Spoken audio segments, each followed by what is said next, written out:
ห่างหายไปแล้ววันไงครับเหนื่อยไหม ไม่เหนื่อยใช่ไหมโอ้สบายใช่ไหมน้ำหนักเท่าไหร่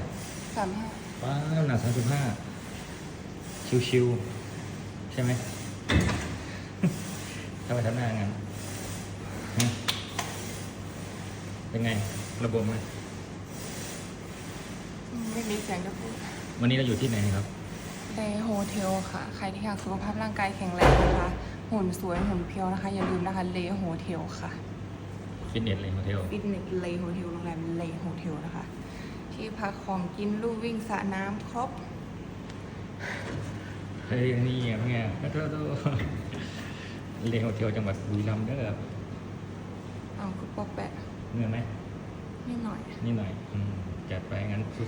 สู้ต่อไป ไปเริ่ม